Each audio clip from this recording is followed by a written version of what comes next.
Entonces, ya habíamos visto lo que era el momento conjunto.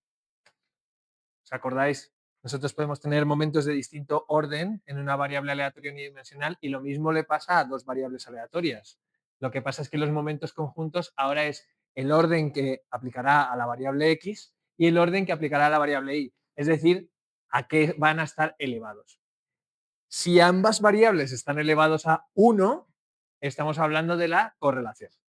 Y esto tiene nombre propio y se pregunta constantemente. La correlación entre x e y se escribe así y por lo tanto, aplicando la propia definición de la variable de la media de la esperanza matemática, la podemos calcular. Esto ya lo habíamos visto y veremos ejemplos en los que ¿vale? Por otro lado, también existen los que están centrados, igual que la varianza, ¿no? Es que le tenemos que restar la media, pero equivalentemente puede ocurrir con los valores de una variable aleatoria bidireccional. Y una de las importantes, igual que con la varianza, es la covarianza. Es decir, la varianza que ocurre con dos variables aleatorias. Podéis pensar que si yo calculase la covarianza de x con x, estaría calculando la varianza. Es decir, x al cuadrado y la esperanza matemática de x elevada al cuadrado. O sea, la esperanza de lo que está dentro del cuadrado menos la esperanza de lo que está dentro al cuadrado. ¿Me habéis entendido? Porque lo sabéis. Pero lo mismo puede pasar con si yo calculo la autocovarianza de x y de y por lo tanto aquí tendremos que calcular este término, que es lo que acabamos de ver, la correlación, y por lo tanto tendremos que restarle la multiplicación de las medias. Este término es siempre el que da problemas. Pero no dejéis de aprenderoslo bien de memoria, porque si os preguntan la covarianza en el examen, que os lo van a preguntar, es casi seguro, podéis sacar fácilmente esto, podéis poner la expresión y si os equivocáis en esto vais a rascar puntos. Eso es importante, que lo tengáis en cuenta. Pero bueno, es decir, intentad sacarlo todo, pero aquí es donde habitualmente se fracasa. Otra de las definiciones que nosotros nos vamos a tener que aprender es el coeficiente de correlación. Es decir, la covarianza que hemos sacado antes dividida por las desviaciones típicas. Es muy típico que esto lo veáis, mejor dicho, como la raíz cuadrada completa, una única raíz cuadrada de la multiplicación de las varianzas, que son las que están al cuadrado. No os equivoquéis en eso, son las desviaciones típicas, ¿de acuerdo? O sea, esto digamos que es orden 2 y por lo tanto abajo tiene que haber orden 2. Si tenemos dos cosas que tienen el mismo orden, esto va a estar entre -1 y 1. Digamos, lo que significa que tengamos un 1 o tengamos un 0 o tengamos algo entre medias o tengamos un -1 es que una cosa, una variable, crece cuando crece la otra, si tienen una correlación positiva o un coeficiente de correlación positiva. Si es 1, es que directamente tienen una progresión lineal, una con respecto de la otra. Si es 0, es que son variables que no están incorreladas. No, cuando una crece, la otra no sabemos lo que hace. No tenemos ninguna información conjunta de ambas variables. Cuando conocemos una, no sabemos lo que pasa con la otra. Eso es lo que ocurre cuando tenemos un R igual a 0. Y un R igual a -1 significaría que en realidad estamos teniendo una progresión negativa. Es decir, la recta que describe, o la propiedad lineal que describe la unión que existe entre la variable x y la variable y es negativa y por lo tanto cuando una crece, la otra decrece. Tiene una pendiente que sería negativa. La ordenada en el origen pues, es otra. Entonces, esta propiedad también tenemos que aprender. Si os queda el coeficiente, y recordad, es un coeficiente, por lo tanto es como algo que tiene que estar entre 0,1 menos 1,1 es un coeficiente. Si os queda algo que está por encima, va a estar mal. Ese es el check que tenéis que hacer.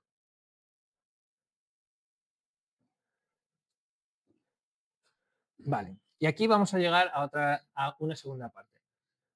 Estos serían los momentos que tenemos que aprendernos. Os los dejo por aquí para que sea más fácil de aprender.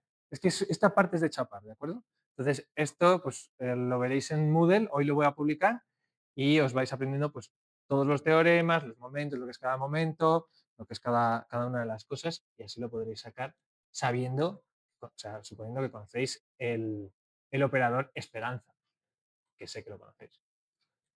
Por otro lado, las diapositivas aquí hablan de dos tipos de representaciones de las variables aleatorias bidimensionales. Esto puede caer, digamos, como que dibuje aproximadamente un diagrama de dispersión o dibuje aproximadamente un histograma 2D, os lo podrían dar como dato en el enunciado y entonces vosotros tendríais que saber interpretarlo.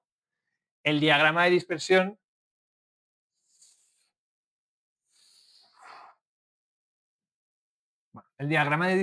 es aquel que coloca muchos ejemplos de datos tomados aleatoriamente de X y de Y, siguiendo las propias distribuciones que tengan, en el espacio bidimensional XY. Entonces, tomando datos, puedo encontrar que, tomando muestras, perdón, puedo encontrar que esto tiene esta pinta, por ejemplo. Estoy tomando datos aleatorios. Entonces, para este valor X, yo qué sé, ponerle cualquier valor, esto es 5 y esto es 3, pues estoy pintando un punto si ha salido aleatoriamente este valor. Si sale aleatoriamente el valor 4,5, yo qué sé, es una variable continua, ¿vale?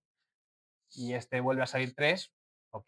Pues la idea es que podemos representar esto como una nube de puntos. Si algún día trabajáis como científicos de datos, este tipo de diagrama se llama también en inglés scatter plots y es súper típico para ver pues, información. O sea, esto de una, más o menos, como una especie de histograma, de un vistazo yo puedo observar que esto, si tuviese mucha concentración en el medio, parece como una especie de gaussiana, ¿no? Parece que algo está muy concentrado en el medio y muy poco concentrado en los lados. Y lo mismo pasa aquí. También es muy típico dibujar las densidades de probabilidad en el eje X y en el eje Y. Por lo tanto, pues es un tipo de representación que se enseña en la asignatura. Quiero decir, que lo sepáis. Y os encontráis con ello en la vida. No es, oh, wow, para el examen, vale, no es lo más importante, pero como concepto que hay que manejar, pues sí. En las diapositivas también lo tenéis por aquí como el diagrama de expresión. Aquí tenéis un diagrama de dispersión que efectivamente son dos gaussianas, es una gaussiana bivariada. Aquí tenéis uno que son dos variables discretas. Una está, bueno, la gaussiana variada no es, que, o sea, es verdad, no es que me lo haya inventado. Aquí tenéis otras que son discretas, no sé qué es, Bernoulli, y una de Poisson, ¿vale? Y aquí tenemos una que es continua, la X es continua y la Y es discreta. Esto, de verdad, o sea, bueno, quizá os pille lejos, pero algún día haréis una entrevista de trabajo y esto habrá que manejarlo. La otra idea, que también os dejo por aquí para que lo recordéis, es el histograma 2D. Esto es directamente un incidente. O sea, no se usa nunca. El histograma, si lo recordáis, o por lo menos yo considero que no debería. Un histograma en una sola dimensión, lo que estábamos haciendo era tomar de nuevo muestras de la variable aleatoria e irlas acumulando en lo que se llaman como, en español no sé cómo se dice bins. Normalmente los bins son como intervalos, pero nadie los llama intervalos. De hecho, esto podría considerarse un anglicismo. Muy habitual que la gente hablando en español hable de los bins de un histograma.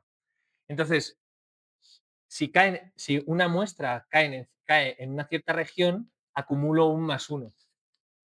Si hay 2 muestras, acumulo otro. Si hay 3 muestras, acumulo otro. Así, hasta que después de tomar 1000 muestras, obtengo algo que tendrá una pinta que seguirá la función de densidad de probabilidad. Por ejemplo, esta. Al final, después de haber acumulado muchas veces, si yo he tomado n igual a 1000 muestras, pues igual en lo que sería la moda estaríamos tratando de 500. Y en las que son las colas de la distribución, pues aquí podría haber 200, no está a escala, ¿vale? Y aquí podríamos, entonces, después de haber tomado muchos datos y habiendo hecho la suma en cada uno de los bins hasta que los bins llegan a una cierta altura, la curva, la envolvente que cubre estas bines en realidad sería la función de densidad de probabilidad. Por eso, de un vistazo y tomando datos, porque al final es raro trabajar con una función de densidad de probabilidad, en plan, oh, toma una gaussiana de media 3 y no, normalmente lo que tengo es 1000 pacientes médicos y el tratamiento cómo ha respondido. 1000 observaciones de un radar en la detección de un F-21. Entonces yo puedo determinar una distribución, por ejemplo, utilizando un histograma y viendo lo que hay aquí. Pues esta sería, no me ha quedado una gaussiana, sería más bien como una Rayleigh, ¿no? Algo así. Podrían ser llamadas telefónicas. Entonces, la extensión al dominio de las dos dimensiones es esta catástrofe, y lo llamo así porque es lo mismo, pero se interpretan mal. Queda muy bonito, pero yo nunca pondría esto en un informe en una empresa. Es lo que yo quiero decir. Porque no se ve bien, o sea, son cosas que están como tridimensional. Eh, Más o menos se puede distinguir que aquí hay una gaussiana, pero por otro lado aquí, o sea, tienes que mirar en dos dimensiones. Ya os digo, yo si algún día tenéis un jefe que tiene 60 años, no les pongáis esto, porque fracasan. Y en general no mola mucho. Pero que sepáis que existe también. ¿Vale? Donde el color además nos está dando el número de repeticiones. Pues como lo que tendríamos aquí, siendo esto la altura, ahí es el color. De hecho, esta incluye 1000 realizaciones. Y pone bines, además.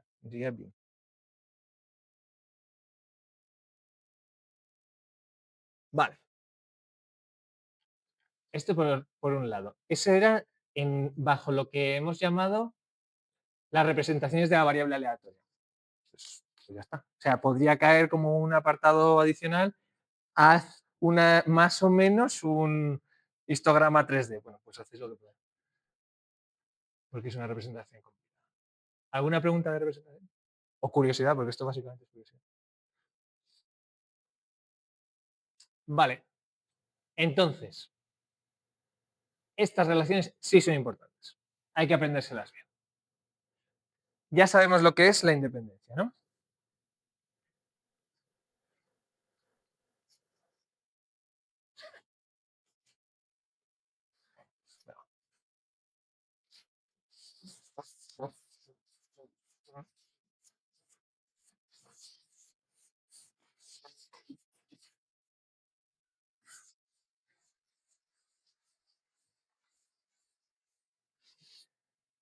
Vale, pues la independencia ya la habíamos revisado. Se trata de que cuando nosotros, en una variable,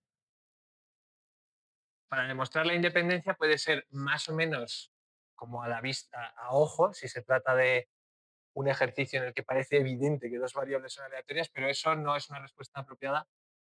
La independencia la definíamos como que la conjunta, la función de densidad de probabilidad conjunta, sea igual a la multiplicación de sus marginales en todos los puntos. Lo que hay que hacer cuando queremos demostrar si dos variables son dependientes o independientes es intentar siempre buscar un punto en el que no lo sea. Si encontramos uno, son dependientes. Si no encontramos ninguno, si esto se cumple para todos, pues entonces son independientes. Pero si encontramos uno, ya hay dependencia. Entonces, si yo quiero demostrar si algo es dependiente o independiente, en el ejercicio, en el examen, donde sea, tengo que encontrar un punto y dices, ya está, he encontrado un lugar donde no hay independencia, por lo tanto son dependientes. Segundo, que dos variables sean ortogonales.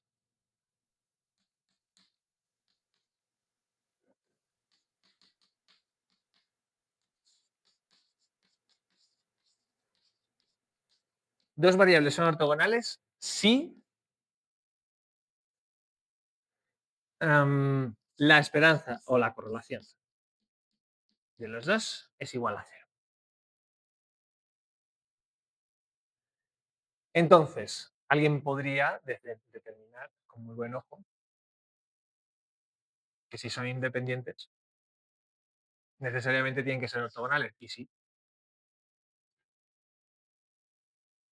esto siempre se cumple. Si son independientes, son ortogonales. Y alguien podría decir con muy buen ojo, ¿Y si son ortogonales son independientes? Pues no, no necesariamente. Casi siempre sí. Esto se cumple, pero esto no. Casi siempre, sí, pero no lo podéis determinar, no se puede asegurar. Porque es posible que, bueno, ¿por qué no? O sea, es posible que casualmente os esté dando un mismo valor y en realidad no sean ortogonales. No sean independientes, pero sí sean ortogonales.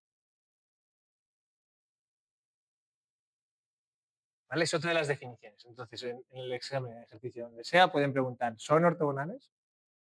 Tenéis que calcular la correlación. Pueden preguntar,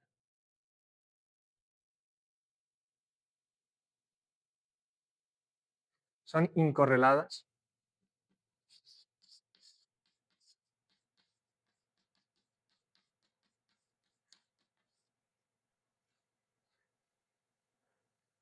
Eso significa que covarianza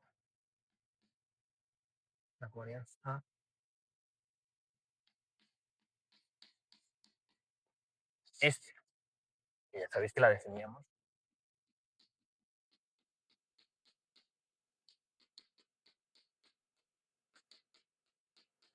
O sea, estamos dando el nombre propio a sucesos que ocurren habitualmente. Si la covarianza es cero, entonces están incorreladas. Si la correlación es cero, entonces son ortogonales. Si además esto se cumple, son independientes. Por supuesto, si la covarianza es cero, eso es rho, ¿vale? ¿Sí? El coeficiente de correlación es cero también. Evidentemente, porque solamente el coeficiente de correlación a la covarianza de la. Sí.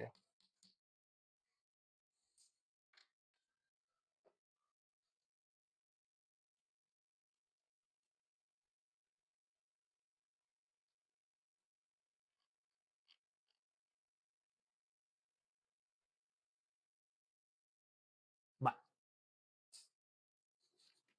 Entonces hay dos ejemplos bastante prácticos y bastante útiles en las diapositivas. Y es que si nosotros encontramos que existe que dos variables son ortogonales, cuando estamos haciendo un cálculo como el que se exige aquí, una esperanza matemática de ax más bi elevada al cuadrado, que esto sería, en términos generales, pues primer término al cuadrado, segundo término al cuadrado, dos veces el primero por el segundo. Claro, si son ortogonales, pues esto se nos va. Lo podéis saber rápidamente. Os daríais cuenta, ¿eh? O sea, no hace falta que os lo aprendáis de memoria, pero dedicarle 30 segundos a ver la diapositiva para ser conscientes de que esto pues, se nos iría y que manejáis correctamente la esperanza matemática. Como es un operador lineal, las sumas se separan. Eso lo hemos visto en el teorema de la media también.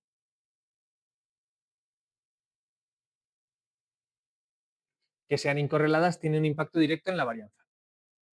Es otro de los ejemplos a los que hay que dedicar un poco. Porque si yo hago el cálculo de la varianza, sabemos, bueno, esto en el examen cayó más o menos, ha sido 50-50 esa pregunta.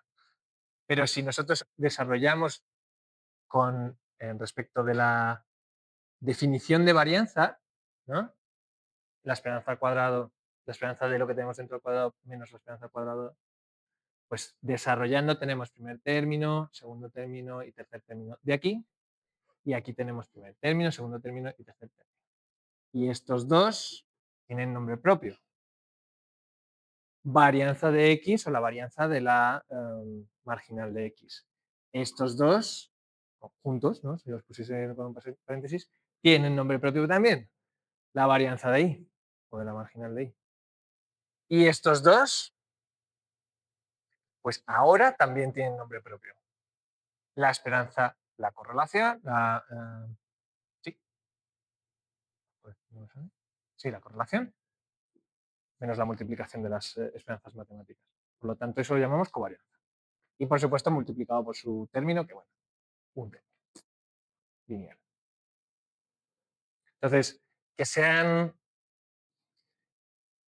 incorreladas o que sean ortogonales, ya a un nivel más no teórico, en el sentido de porque me lo están pidiendo en el examen, sino en un nivel más científico, en el sentido de que yo interpreto una serie de datos o una serie de cosas con las que yo tengo que trabajar, tiene unas implicaciones muy fuertes que las señales estén incorreladas o que las señales sean ortogonales en sus medias o en sus varianzas o en general, pues si son independientes en eso.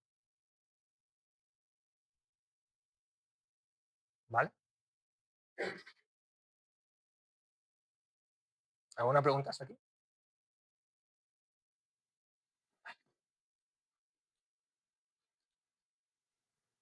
Entonces, otro de los asuntos que se ve con bastante profundidad es el de la gaussiana bivariada. Es decir, las gaussianas, dos variables que siguen distribuciones gaussianas o son conjuntamente normales. Es especialmente relevante porque es posible que algún día echéis manos de estas diapositivas cuando tengáis que trabajar con variables gaussianas. En general, asumimos que todo lo que ocurre en la naturaleza es gaussiano. Por eso son importantes. Yo os pedí que os aprendieseis de memoria en el tema 2 la fórmula de la gaussiana.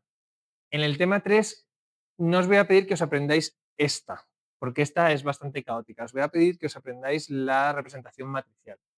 Sí que hay que conocer que mientras nosotros antes definíamos la gaussiana como una media y una desviación típica, ahora no lo vamos a definir solo como las dos medias y las dos desviaciones típicas, sino también con el coeficiente de correlación, que ya sabéis cuál es. Este, ¿no? Covarianza partido de la raíz cuadrada de las varianzas. Y es importante que recordéis que nunca puede ser 1, porque si fuese 1, significaría que el coeficiente de correlación está quedando 1 en el denominador y esto no existiría.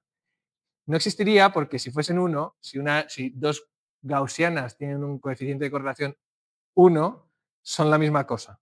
Por lo tanto, se reduciría a una única gaussiana. No haría falta tener una representación de dos gaussianas o de una gaussiana bivariada.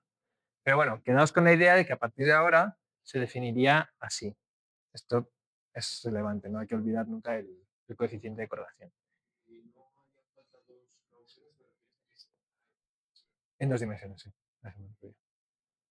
Te valdría con una única variable aleatoria gaussiana.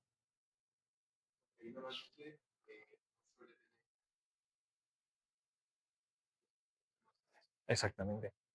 El cono perfecto lo tienes cuando la R es igual a 0, porque están totalmente incorreladas, pero cuando tienen una cierta correlación, pues obtienes algo que cada vez más se parece a una gaussiana en un solo plano. De hecho, este en el 0,9, si lo viésemos en el 0,99, prácticamente no habría ninguna información en una de los ejes. Bueno, en este caso están en los dos, pero bueno, estaría como aplanada, como si estuviésemos viendo casi en un plano. El cono perfecto lo obtienes cuando te dan informaciones radicalmente distintas las dos gaussianas.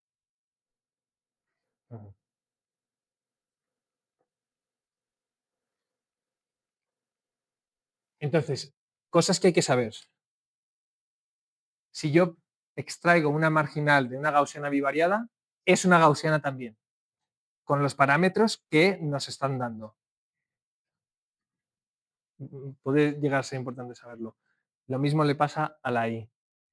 Las condicionales, si yo condiciono una variable con respecto de la otra, es una gaussiana también, con la media condicional y la desviación típica condicional. Que esto ya sabéis extraerlo, ya sabéis calcularlo. Lo que pasa es que aquí, depende de lo oscuro que sea el enunciado del ejercicio o lo que sea que estéis resolviendo, hay que saberlo. Es decir, si nos están dando una condicional de algo que es una gaussiana bivariada, como están las diapositivas, se asume que lo habéis podido tener que estudiar.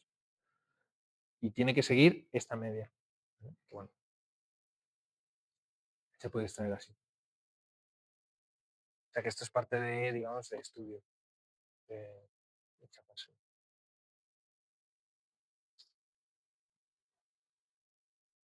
esto no existe en la gaussiana bivariada. Es lo que viene a decir esta diapositiva. Si son incorreladas, también son independientes. O si son ortogonales, también son independientes. ¿Vale?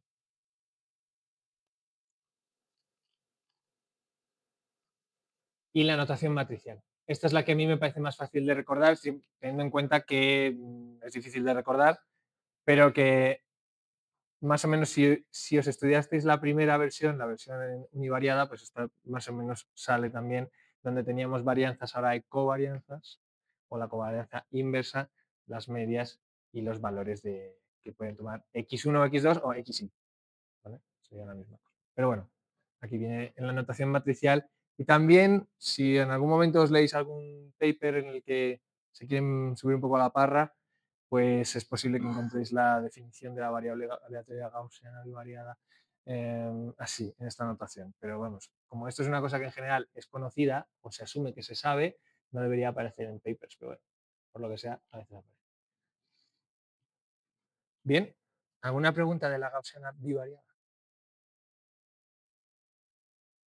Porque el tema dedica un tiempo a ello. Y por último, algunos teoremas que también hay que saber, que son útiles para la vida diaria. A ver, lo primero, ¿cómo se llama este tema? No se llama variable aleatoria bidimensional, se llama variable aleatoria n-dimensional. Es decir, todo lo que os he dicho de x y puede extenderse a x y z, lo que queráis. Un número de variables aleatorias indefinido. Podemos entonces calcular covarianzas, podemos entonces calcular probabilidades. En vez de sacar dos integrales, sacaríamos tres. Que sepáis que, en general, o sea, nunca en la historia de señales aleatorias ha caído tres variables aleatorias conjuntas, pero este año en el examen de probabilidad y señales aleatorias del grado de datos ha caído. Eran integrales muy sencillas y tal, pero ha caído. Es posible que a alguien le haya sorprendido. Entonces, es que está en el temario, es un temario equivalente. Es una extensión. O sea, pensad en que donde había dos integrales ahora hay tres. Cosas así, donde había dos variables ahora hay tres. Donde tengo que echar un cálculo de la esperanza de x y z es echar un cálculo multiplicando las tres. ¿Está bien? Solo es una extensión. Nada más, no debe asustar. Probabilidad, la misma idea. La función de densidad de probabilidad hasta n, lo que haga falta. ¿No? Si yo tengo que derivar, derivo las tres. Todo lo mismo. Si me sé una cosa, me sé la otra. Eso la extensión.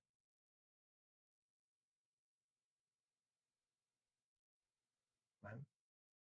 Entonces, aplica lo mismo, los mismos teoremas que hemos visto.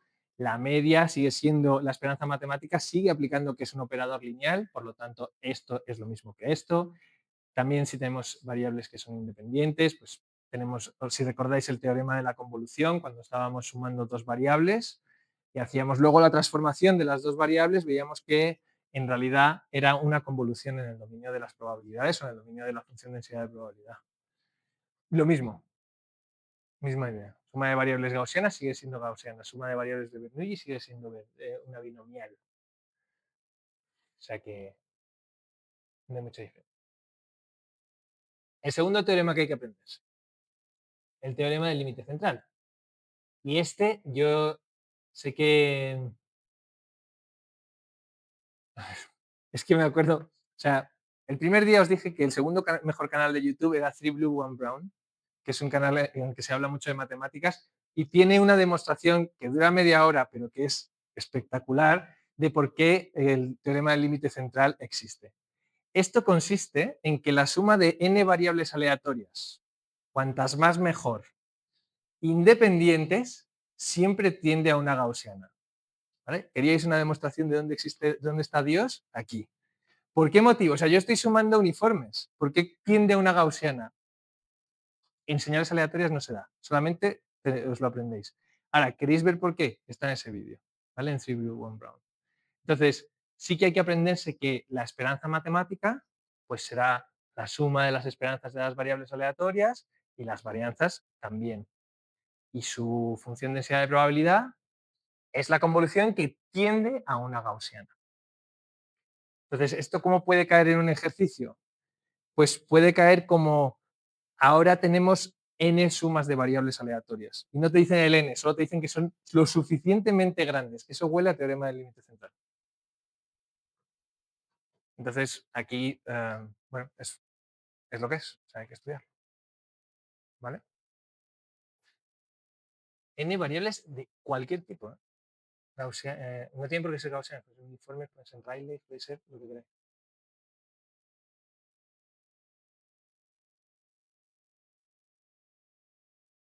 ¿Vale?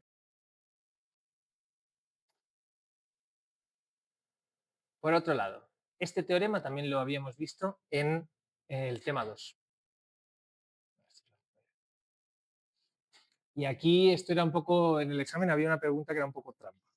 No sé si os acordáis cuando decíamos, si n es lo suficientemente grande y p es lo suficientemente pequeño, cuando estamos tratando con una variable binomial, eso quiere decir que se trata de un desastre natural, se trata de cosas que ocurren muy pocas veces, con muy poca probabilidad a lo largo de muchos años y se podía reducir a una Poisson, o, dadas las circunstancias, si los dos, si n era mucho más grande y n por p era también mucho más grande que 1, se podía reducir a una gaussiana. Bueno, pues sigue aplicando esta misma idea. ¿De acuerdo? En el caso de tener una variable que es binomial, la esperanza, si esto se cumple, n y n por p, la esperanza es n por p, en el examen ponía npq, esa era yo creo la trampa, y la varianza es np. O sea, que esta había que, esa pregunta era como de, apelaba un poco a la memoria. Y aplica la misma idea, ¿no? La probabilidad, pues ahora la podemos escribir como una gaussiana y podemos seguir haciendo la tipificación o cualquier cosa que necesitemos. Esto sería la normal. No os olvidéis.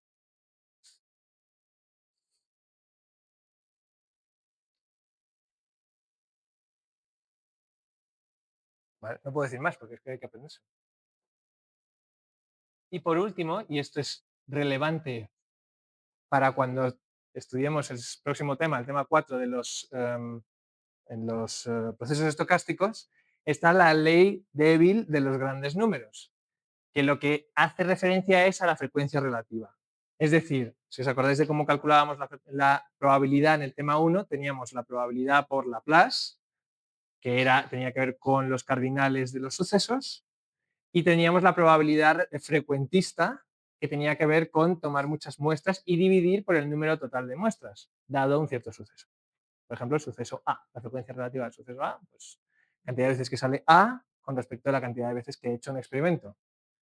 Pues la ley de los grandes números lo que nos está indicando es que esto, o sea, que aunque la probabilidad de algo sea muy pequeña, su probabilidad, si yo lo intento infinitas veces, o sea, es decir, el límite cuando n tiende a infinito es 1.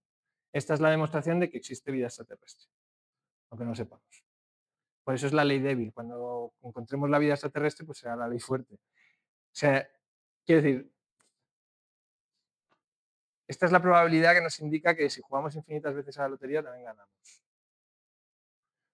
Aunque si nos costase cero el boleto. No sé, es la propiedad que nos permite saber que al final todo pasa, ¿no? No sé, con infinitos intentos, aunque la probabilidad sea muy baja, pues tiende a ocurrir. Es lo que viene a decir. Veremos por qué es importante, y tiene su demostración también, veremos por qué es importante cuando estemos hablando de los procesos estocásticos. Ahora mismo... No, si compras todos los boletos es un suceso seguro, ¿no? Tienes que jugar todos los años, y si tuvieses vidas infinitas en algún momento de todo.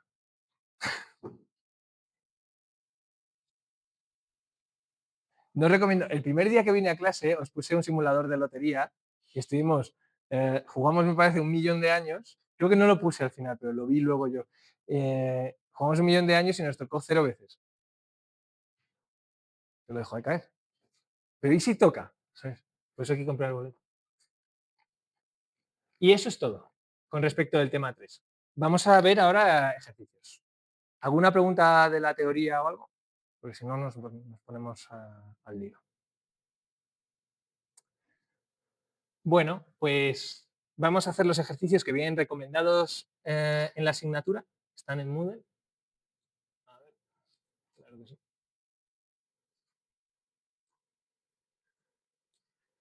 Que son este, el 9 y el 10. para que vosotros probéis, tenéis el 11 y el 12. Si tenéis alguna duda con ellos, pues los tratamos en tutoría. Pero el 9 y el 10, que tienen su estrellita, es que son clave. Vamos a ver.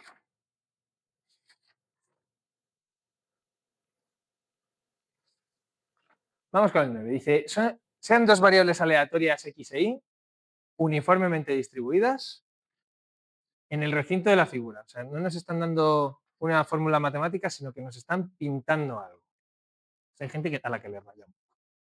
A mí podría rayarme también. Y nos piden calcular la función de densidad de probabilidad conjunta. ¿Eh?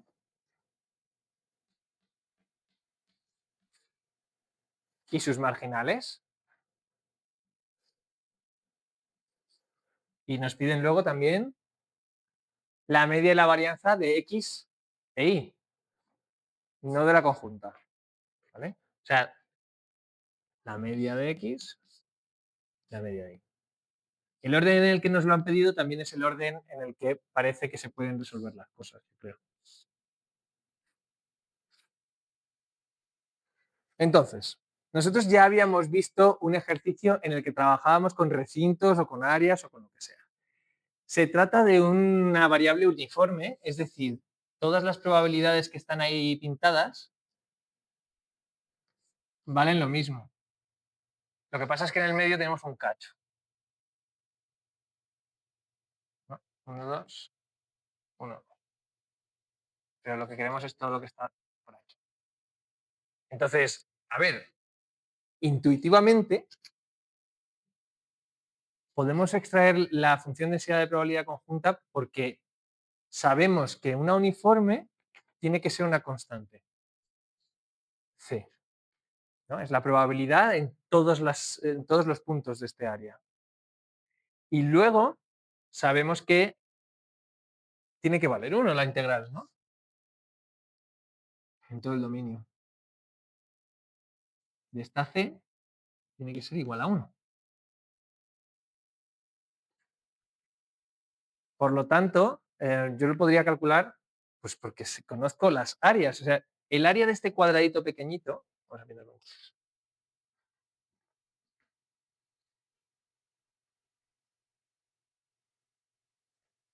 El área de un cuadradito, o el área del cuadrado que está dentro, ¿cuánto vale? Pues base por altura, ¿no?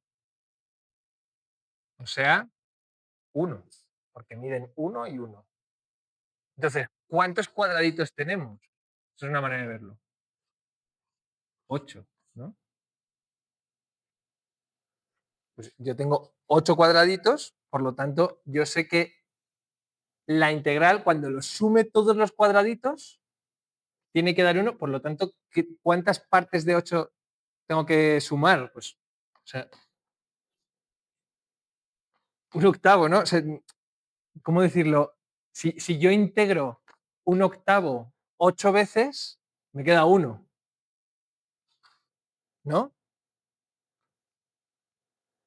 Por lo tanto, la C vale un octavo. Es una manera de verlo. La otra manera de verlo es, calculo el área completa, que es 9 unidades, ¿no?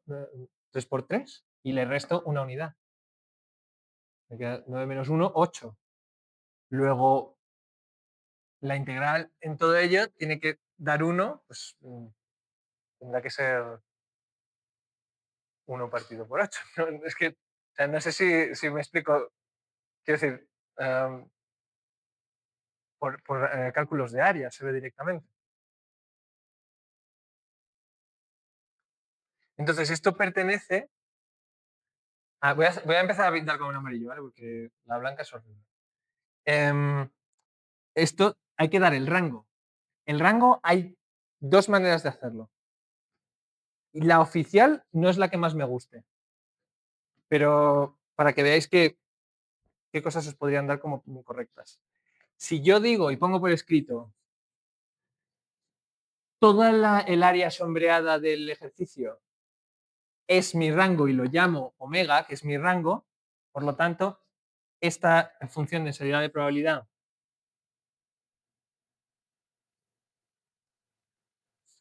definida para todos los valores pertenecientes a el rango. Y esto es correcto. Quiero decir, yo tengo un dato que es una imagen, pues uso la imagen como respuesta. Es válido. La otra manera de verlo es decir, bueno, te digo los entornos. O sea, mi recorrido, o el recorrido de las variables x e y, pues es el entorno que va de 0 a 3 la variable x y de 0 a 1 la variable y, unido al entorno que va desde 0 a 3 hasta 2, 3, unido al entorno que va desde 0, 1. Me parece que tengo aquí puesto 1, 2, unido al entorno que va desde 2, 3, al entorno que va desde 1, 2. O sea, estoy diciéndote de una manera más matemática, pues los cuadraditos que estoy teniendo en cuenta, los cuadraditos que no estoy teniendo en cuenta. Nada más. Ambas soluciones son válidas. Y os diré, la oficial da esta, la primera, que parece como, joder, ¿ya? Pues sí. Podéis comprobar si está bien las uniones que he hecho. Entonces,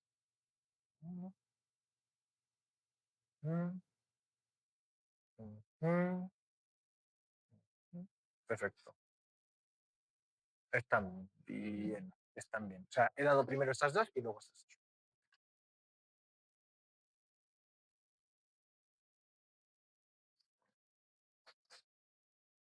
¿Alguna pregunta por aquí? Pues esta ya la tenemos.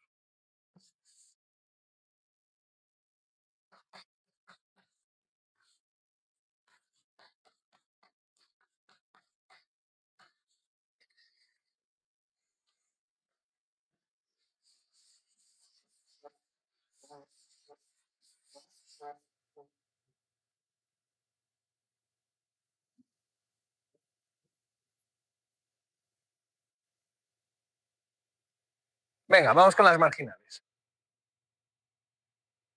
Nada, esto está huevo, ¿no? Marginal de x. La integral en el dominio de y. Dominio. Es decir, de la conjunta. O sea, hay que tener cuidado. Hay que tener cuidado porque, claro, está definida a trozos, ¿no? Tendríamos que tener, por un lado, o bueno, definirla a trozos.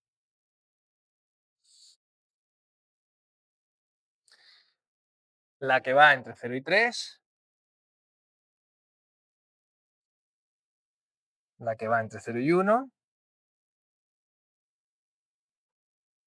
y la que va de nuevo entre 0 y 3. Para los valores de x entre este y este, para los valores de x entre x y 2 y entre los valores de x y 3. O sea, como tengo tres regiones, pues, o tres regiones, digamos, integrando hacia allá, bueno, integrando la y, sí, no la y, pues estaríamos la primera región, la segunda región y la tercera región. Le he dejado una parte. Perdón. Esto sería,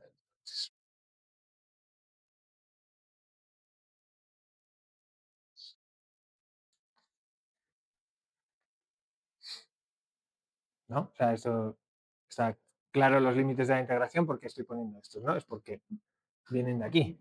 Entonces estas integrales son muy sencillitas. Os doy, para que tengáis el dato, pues nada, 3 octavos, un 2 octavos o un cuarto, como lo queréis ver, y por supuesto 3 octavos. Tiene que sumar 1, lo cual lo hace. Porque no deja de ser una función de densidad de probabilidad.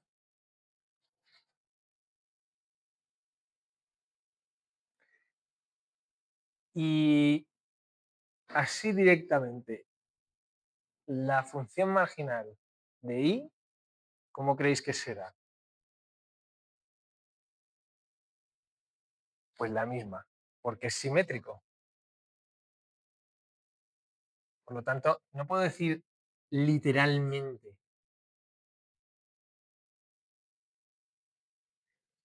No puedo. O sea, sí puedo y no puedo. ¿Por qué? Pues porque los límites de aquí pues, no son X, son Y. Pero bueno, no, sí puedo, porque sustituyo donde hay X y donde hay Y. Sí, esto es válido. Mm, Sí, sí, de hecho lo dice también. Son la misma cosa. La hemos calculado una vez, no hace falta calcular. Lo tenemos. ¿Alguna pregunta? Vale. Y ahora las medias, pues aplicando la fórmula. O sea, esto ya es tema 2.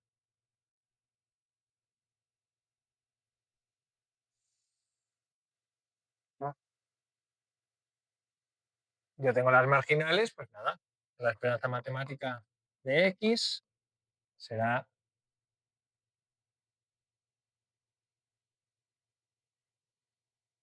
pues con cuidado.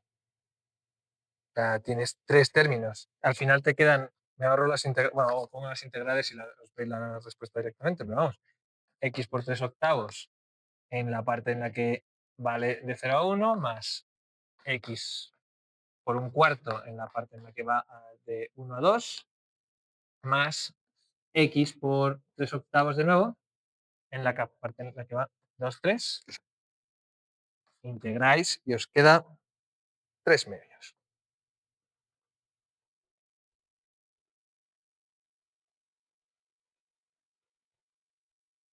Y como son simétricas,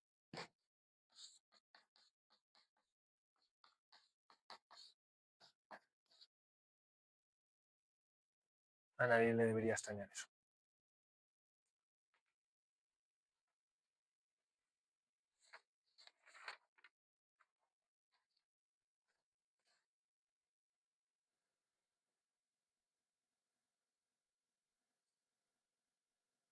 Ojo, qué aburrimiento de ejercicio. Pide también la varianza. Pues nada, aplicando definición de varianza, ¿no? Necesito primero el valor cuadrático medio, no confundir con el valor RMS. Hay gente que lo ha confundido en el examen y yo creo que es, ¿cómo decirlo?, legacy de... O sea, si alguien ha visto ya el tema 4 en otro año, por lo que sea, por otra asignatura, ahí se da. Pero nada, el valor cuadrático medio es sencillamente este. O sea que la misma idea, integral de x al cuadrado por 3 octavos en su sitio, más la integral de x al cuadrado por un cuarto en su sitio, más la integral de tal en su sitio. Este valor, el valor cuadrático medio, da 37 doceavos. Por lo tanto, la varianza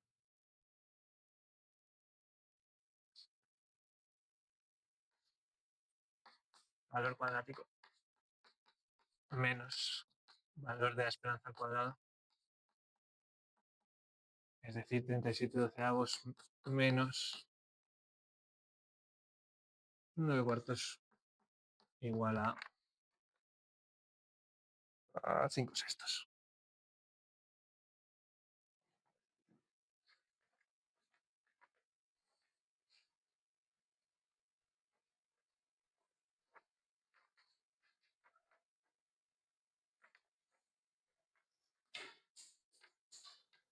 Entonces, esto podría ser el apartado A de un examen. Y habéis sacado 2 puntos. Pues va bien.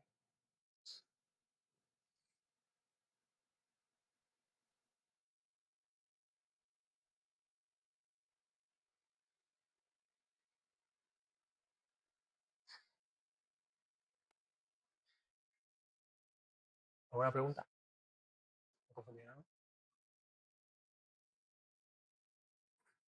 Si vemos que hoy no terminamos los ejercicios que yo os quería dar, los damos también el miércoles. O sea, prefiero retrasar un poquito comenzar el tema 4, pero que tengamos ejercicios hechos.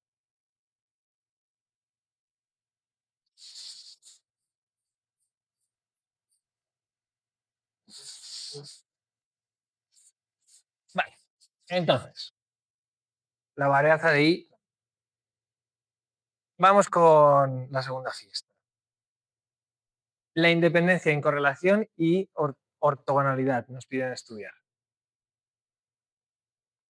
Ay, sí, perdona.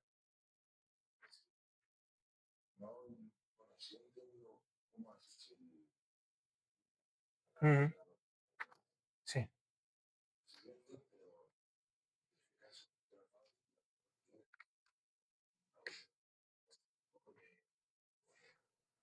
No.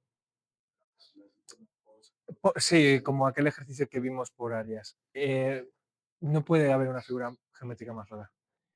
Te tendrían que dar la expresión analítica. Solo te puede caer realmente una uniforme, porque es que si no, no habría manera de sacar la expresión conjunta. Sí, sí, entiendo, un método que funcione siempre, ¿no? No, no. Con dibujos tiene que ser una uniforme, casi por necesidad. Podría ser una discreta y que te viniesen como unas deltas, que viniesen 4 deltas, pero es que la uniforme entonces es sacar la tabla, ¿no? Cuánto vale X, cuánto vale la X, cuánto vale la Y, y la tercera columna, la probabilidad asociada a cada uno de sus valores. Eso podría ser una. Pero no figuras geométricas difíciles, eso no puede ser. Te viene la función analítica.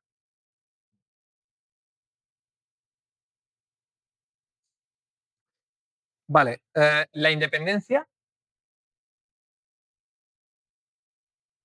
entonces estaríamos hablando de si esto es igual al otro. Y os he dicho, hay que buscar un punto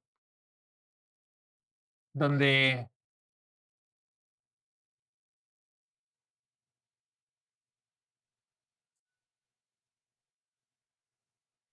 es que estoy pensando el caso, acuérdate también de cómo extraer la conjunta cuando tienes las condicionales. Pero eso se trataría otro tipo de manera de plantear el ejercicio. ¿No? Seguiría sin ser con geometría. ¿Te acuerdas que aplicas? Tengo la condicional por la probabilidad más la condicional de otro por la probabilidad, o sea, el teorema de la probabilidad total. Sí, hay como ejercicios tipo, y eso sería otro. Que creo que además el ejercicio 10 lo tiene. Y además es discreto. Igual eso a veces raya. Pero muchas veces yo, o sea, a mí también me pasa que yo sé aferrarme a cuando tengo que integrar una cosa, pero no sé tanto aferrarme a cuando tengo que hacer un sumatorio. En realidad debería ser igual de sencillo, solo que ir línea por línea en vez de sacando la integral. Pero hay veces que incluso lo complicado que es integrar. Bueno. Vale, entonces, esto pasa en todos los puntos. Nosotros tenemos definidas las marginales y tenemos también la conjunta. Podemos encontrar un punto en el que no sean iguales. Pues sí. Por ejemplo, en el punto 3 medios, 3 medios. Sí.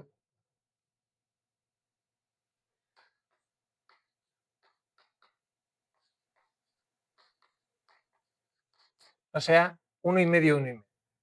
La conjunta en todo. O sea, 0 por necesidad. ¿Vale? Aquí valdría 0. Pero, ¿y las marginales? Las marginales hemos dicho que tenían un valor de. Uy, a ver. um, Tenemos que en este punto, que se encuentra dentro de cuando la x estaba entre 1 y 2, o sea, la línea intermedia, y eso valía un cuarto. Entonces, en ese punto, aquí estamos tratando por un cuarto y aquí, como son simétricas, también estamos tratando con un cuarto. Es decir, 0 y una multiplicación de dos cosas no puede ser igual. ¿Sabéis de dónde lo he sacado? Es que las he borrado, pero vamos, que la marginal de la x era 3 octavos, un cuarto, 3 octavos para x, pero 1, 2, aquí me estoy fijando. O sea, hay una región, sé que he puesto un punto y un punto en una función continua no tiene probabilidad, pero hay una zona alrededor de ese punto en la que su probabilidad sería un cuarto y para la conjunta es cero. Por lo tanto, he encontrado un valor en el que esto no se cumple, por lo tanto, no pueden ser independientes.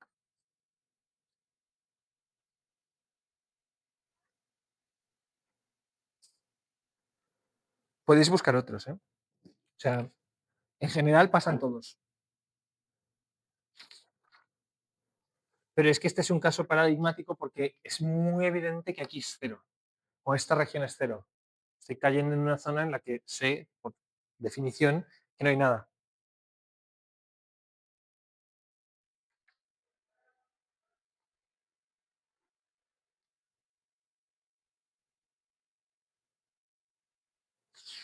Vale, ortogonales. Voy a borrar esto que no tenéis. ¿Son ortogonales? Pues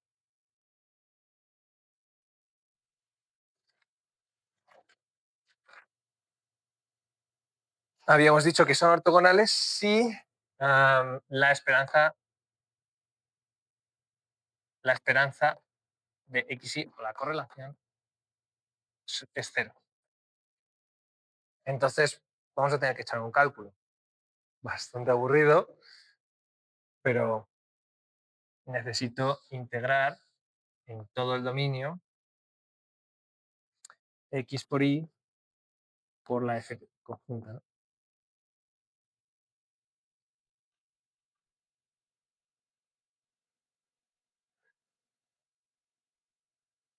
Es decir, os lo voy a poner para que lo podáis estudiar bien. Sé que es un poco rollo, pero saco el 1/8 fuera de las distribuciones y me queda 0,1 y por lo tanto 0,3 de XY más 1,2, por lo tanto 0,1, tengo que dividir esta en dos partes, XY más 1,2, misma, pero claro, la parte en la que sí que está definida X por Y, más, no quiero perderme, 1, 2, 3, ¿he puesto? ¿No? Sí. 2, 3, 0, 3, X, Y.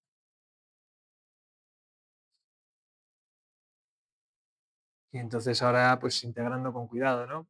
Cada una de las partes, te quedará al final, para que no os confundáis, os pongo los resultados de cada integral. 1 medio por 9 medios, más 3 medios por 1 medio. Os estoy dando cada una de las integrales, ¿vale? Joder. 3 medios por 5 medios, más 5 medios, esto es un 5 por 9 medios, y eso es igual a 9.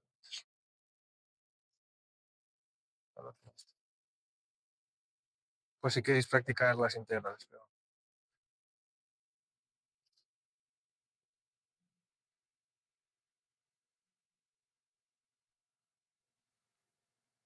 eso estaría perfecto si fuesen independientes.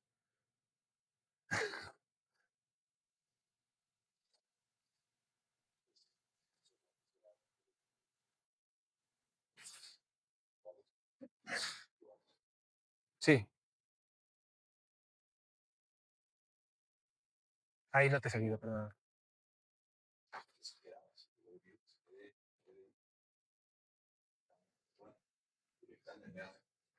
Ah, ah, vale, vale.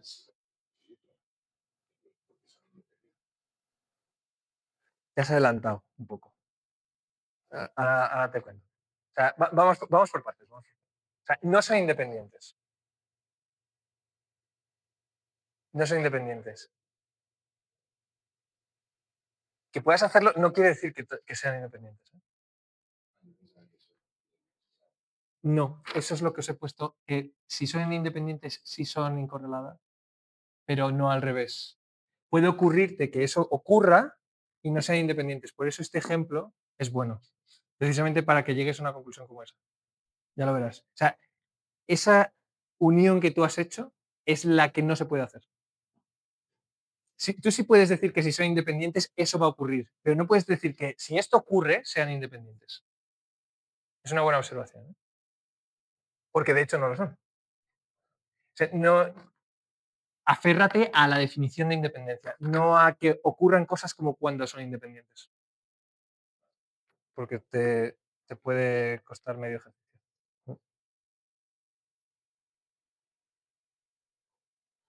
Entonces, si lo tenemos y es la tercera pregunta, ¿son incorreladas?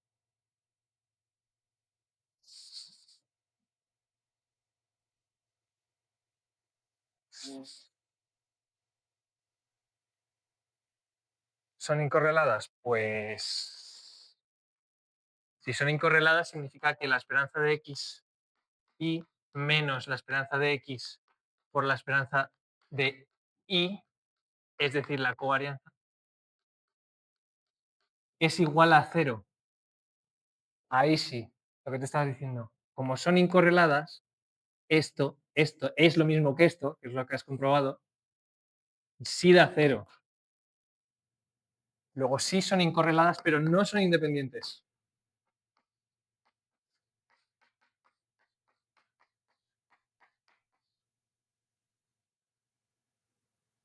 Y esto puede pasar.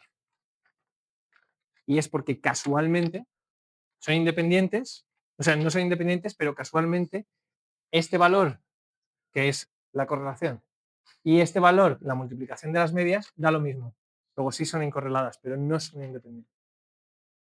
Es un caso especial. Por eso el ejercicio es bueno.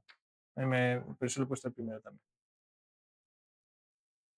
O sea, no independientes, no ortogonales, sí incorreladas.